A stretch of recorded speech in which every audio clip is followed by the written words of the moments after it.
Hi, I'm Ashley Cheeks, and I'm here on the Pitch Investors Live platform to teach you a few things about how you as an entrepreneur can improve your pitch. Today's topic is about the number one way that you can disrespect an investor and the right way to correct that.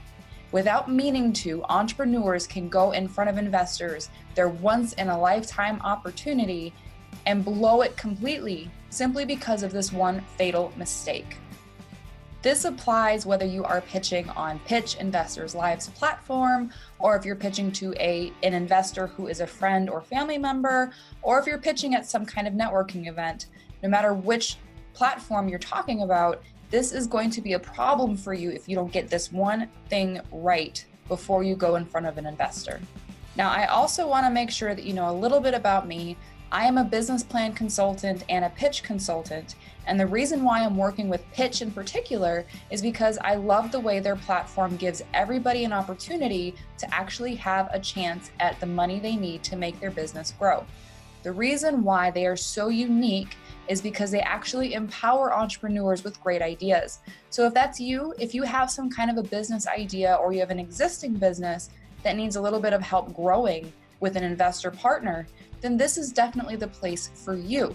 And you should look into getting your pitch on the platform so that you can maximize your odds for funding. Every single pitch that goes live will have some training behind it, so you can work directly with somebody like me who can train you on how to give a great pitch before you go live. So don't ever let fear be the reason why you don't get your idea out in the open. And if you are one of those entrepreneurs with a great idea, I want you to say something in the comments below that introduces yourself.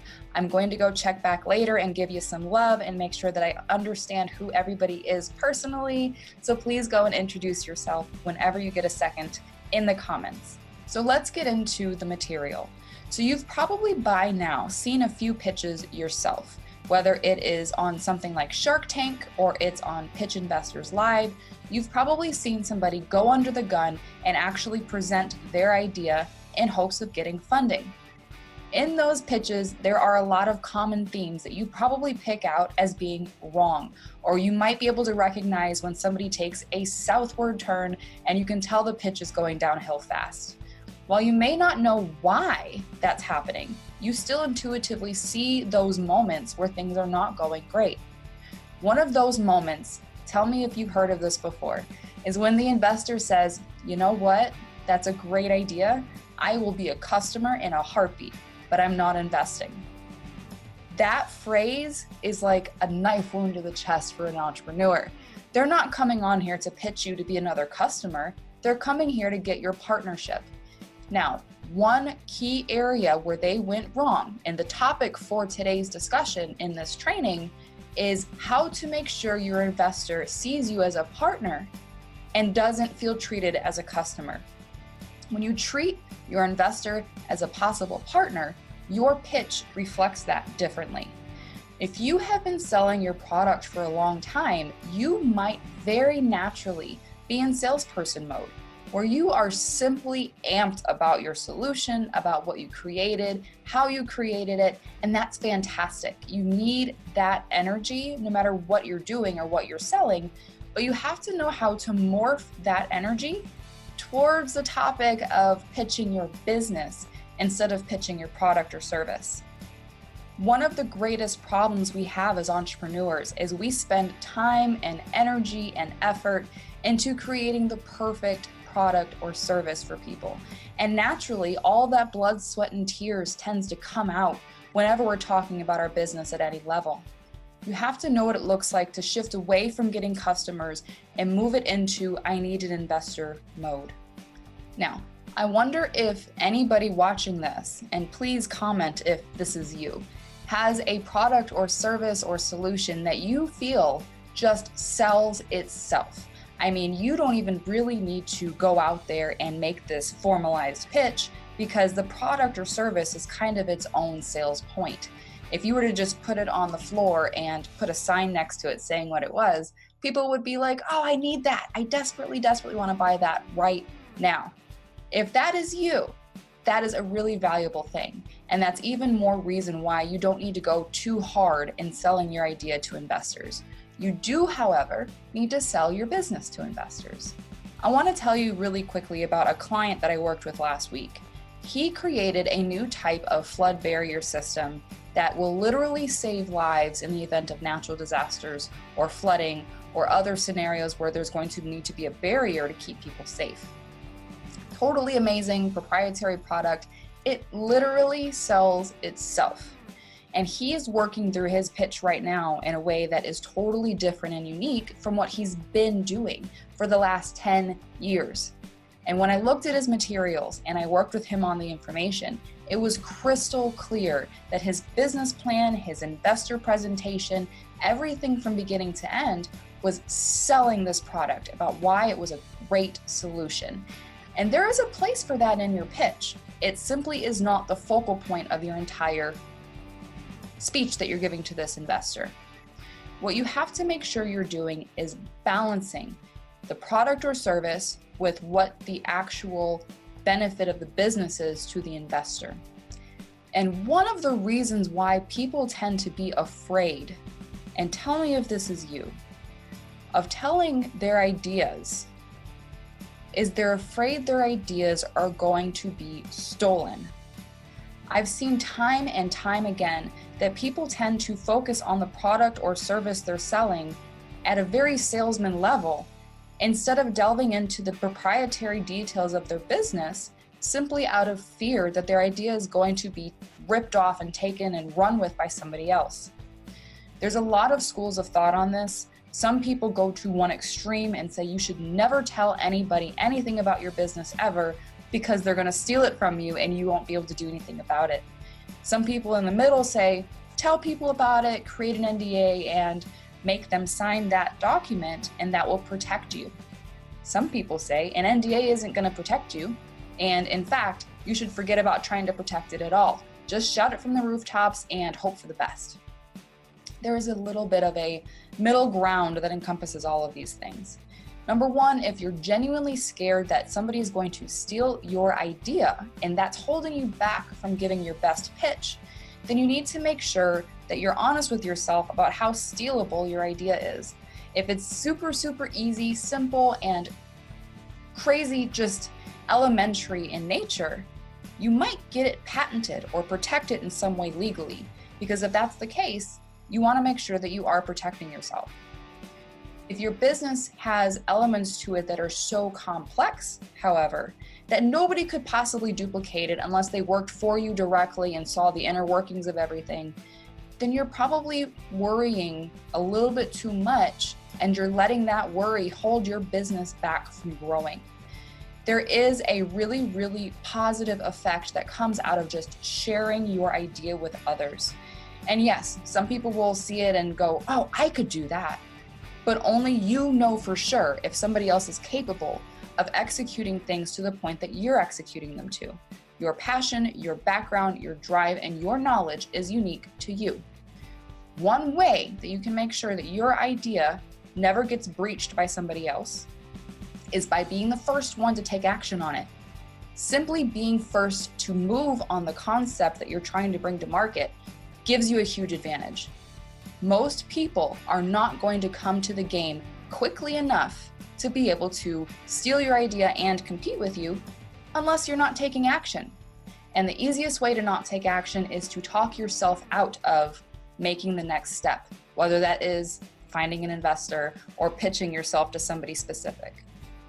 Okay, let's talk about how to actually maximize your pitch and make sure that you're viewing your investor as an investor and not as a customer. What I want you to do is sit down and actually make a T-chart. On this T-chart, I want you to list out 10 features, benefits, perks, positive aspects of your product or service. This can be the customer service that you're delivering, the solution your product or service provides. It could be the accessibility and the ease in which your customers can use your product. It could be the way that your customers are allowed to interact with that product in a way that changes their life. It could be price point. Anything that is a positive that you would be inclined to pitch to an investor that is specifically about your product or service, write that down. Once you have that list, go to the other side of your chart. You want to list out 2 to 3 back-end things about your business that makes that other thing possible. What I mean by that, if you have excellent customer service, and this is a fulcrum of the entire heart of the reason why your business is going to be better than anybody else out there, then you don't talk about just the customer service.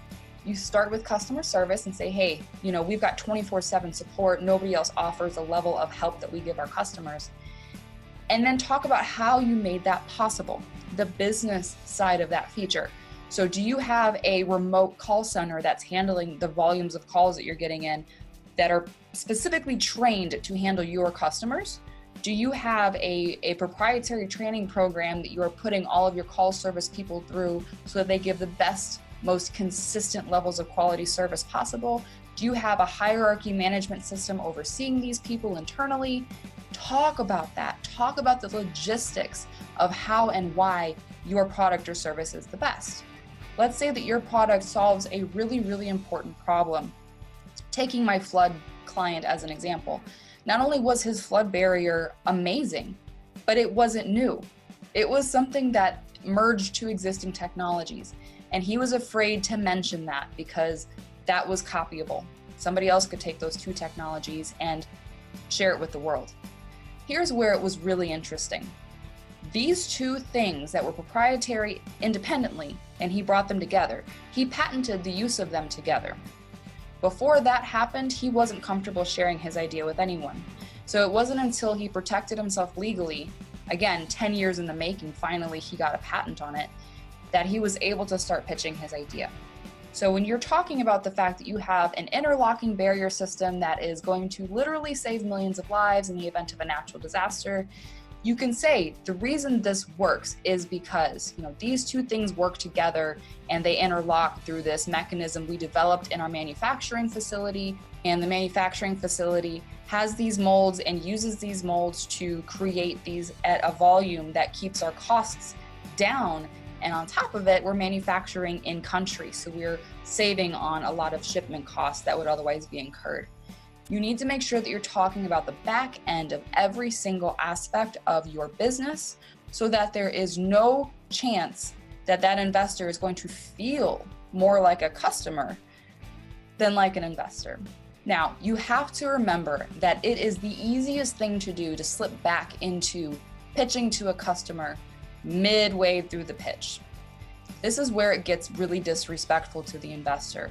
If they feel like they have to drag out business details from you and they feel like they have to beg you to give them a cost or a price or a margin, and you are simply not interested in talking about those things, you're more interested in talking about the features of your product, that is going to come off as highly disrespectful to the investor because you're not honoring the fact that they've taken time out of their day to come talk to you about your business, not about your product or your service, or even how you came up with the idea to begin with. They want to talk about why your business is investable. They want to know why you have a unique offering that they want to jump on right now and become a partner with you in making it grow. If you don't respect your investor's position and time and purpose in talking with you, then you're going to alienate him or her pretty quickly. And pretty soon you'll find that they want to become a customer and not an investor, which is not the goal of any of this at all. So make sure that you are taking your T-chart and you're using that as your balancing act so that you know how much to talk about your product and service versus how much to talk about the business end of things. And if you feel a little bit uncomfortable, make sure you reach out for help. That's why people like myself and other professionals are here to help you figure out what it means to create a great pitch. After all, this is a once-in-a-lifetime opportunity, and you want to make sure you maximize it.